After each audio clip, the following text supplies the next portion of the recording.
Hola a todos, bienvenidos a Enclave Democrática, un espacio que nos permite debatir ideas y promover el diálogo.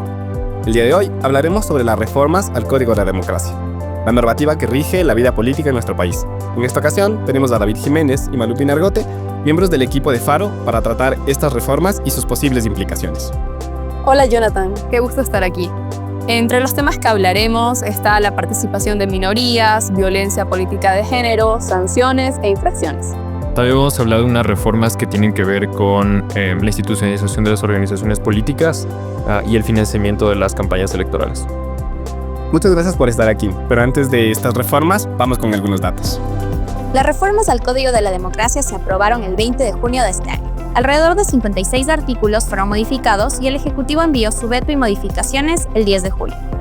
Con la aprobación de los cambios que hizo el Ejecutivo, la reforma entra en vigencia tan pronto se publique en el registro oficial. Algunas de las reformas propuestas abordan temas como nuevas reglas de juego para la participación de jóvenes candidatos y candidatas en elecciones, ampliar la participación política de nuestros migrantes en el exterior, financiamiento de partidos y movimientos políticos, cambio de método de asignación de escaños en la Asamblea Nacional, entre otras. En un país en el que según Latinobarómetro el 45.7% de ecuatorianos no está nada satisfecho con la democracia, existe un 63% de la población que desconfía de los partidos políticos, las reformas al Código de la Democracia pueden significar oportunidades para cambiar esta realidad. Pero primero, analicémoslas a profundidad. Me gustaría empezar por una de las reformas que más atención ha tenido. El cambio en el método de asignación de escaños, ¿qué efectos podría tener en la representación de los partidos políticos? Esta reforma del Código de Democracia implica un cambio en el método de asignación de escaños para el legislativo. Antes usábamos el método Webster y ahora vamos a usar el método de Hunt. El método Webster normalmente favorece a organizaciones políticas más pequeñas como movimientos locales, mientras que el método de Hunt favorece a las organizaciones políticas que normalmente tienen un mejor desempeño electoral. Entonces mucho se habla que a partir de estas reformas vamos a tener menos organizaciones políticas representadas en el legislativo. En relación a las organizaciones políticas, otro de los cambios es el umbral de votos que éstas deben obtener en las elecciones. ¿Qué nos podrías comentar sobre esta medida? Antes de la reforma, para mantener su registro ante el Consejo Nacional Electoral, los partidos tenían que sacar un 4% de votos válidos en 2 elecciones plurinominales, mientras que ahora tienen una sola elección para obtener el 5% de los votos. Esto significa que los partidos tienen menos tiempo para obtener buenos resultados. La paridad de género en las candidaturas existe desde hace años, pero tan solo el 18% de alcaldías está ocupada por mujeres. Con respecto a este tema, ¿qué cambios implica esta medida? De acuerdo al tema de género, se mantiene la paridad en los binomios presidenciales, se incorporan nuevas funciones al CNE acerca de educación, sanciones y reglas sobre la prevención de la violencia política de género, mas no se especifican sus causales. Asimismo, se le asigna al CNE la elaboración de un plan de acción para la prevención de la violencia política de género. Me gustaría hablar sobre la participación de jóvenes y ecuatorianos residentes en el exterior. ¿Cuáles son los cambios que trae la reforma con respecto a la participación de estos grupos? La normativa contempla que al menos el 25% de los candidatos que presenta un partido deben ser jóvenes menores de 35 años. Esto se mantiene en la reforma, sin embargo, cambia la forma en la que se calcula este porcentaje. Por ejemplo, antes los partidos podían cumplir con este requisito si es que en alcaldías, por ejemplo, presentaban 100 candidatos a nivel nacional, presentando 25 jóvenes, estaba cumplido el requisito. Sin embargo, ahora este cálculo se lo hace a nivel provincial.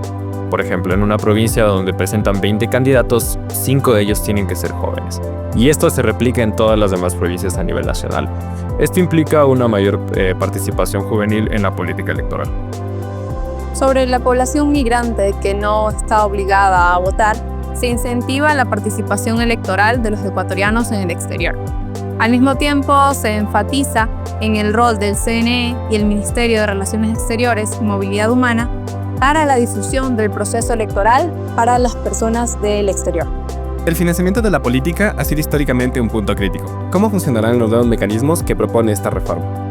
Mediante la reforma se fortalece el control a través del sistema contable de financiamiento de la política. Esto a través de medidas como el registro de todas las donaciones a través del sistema financiero nacional y también mediante un control mucho más exhaustivo y regular de los movimientos controles realizados por los partidos políticos a lo largo del año. Uno de los elementos llamativos y que hay que prestarle atención acerca del control del financiamiento de las campañas políticas es la posibilidad de requerir información a personas naturales y jurídicas. Por ejemplo, si se le requiere información a un donante de alguna organización política. ¿Qué otras medidas propone la reforma para aumentar las capacidades de regulación y control? La reforma propone medidas para combatir el lavado de activos en la política con apoyo de la UAFE y también se crea la unidad complementaria antilavado al interior del Consejo Nacional Electoral. Para cerrar nuestro bloque de preguntas, vemos que existen una serie de cambios en las acciones electorales. ¿Qué nos pueden compartir al respecto? Respecto a las infracciones muy graves, se disminuye el máximo de tiempo de la suspensión de los derechos políticos, que antes era de 2 hasta 4 años y ahora es hasta 1 año. Las multas que antes eran de 21 a 70 salarios básicos unificados ahora se han reducido y pasan a ser de 11 a 50 salarios. Además, se incluyen 4 comportamientos que pueden ser considerados como infracciones electorales. Entre las 4 nuevas infracciones están el uso de bienes públicos para campañas políticas, que antes era sancionado de 2 años y ahora es hasta 6 meses, la realización de eventos con artistas internacionales. También está el cumplimiento de la licencia obligatoria por parte de funcionarios públicos y por último el uso no autorizado de terceros para influir en el electorado.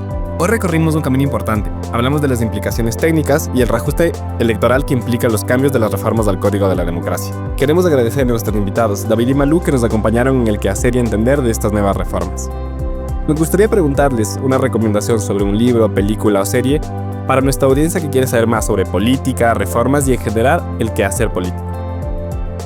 Una película que se me ocurre es Argentina 1985, donde es el juicio a las juntas militares, esta transición y reformas políticas. A mí quizás del libro Right Here, Right Now, del ex primer ministro de Canadá Stephen Harper, y también la serie Borgen, que está en Netflix. Buenísima. Otra vez, gracias a David y a Malú que nos permitieron con sus aportes poder entender un poco mejor las reformas que hemos visto hoy día. A toda nuestra audiencia, les pedimos que no permitan que el debate termine aquí. Sigan nuestro contenido en Clave Democrática para saber más de política. Y recuerden, la democracia la hacemos todos.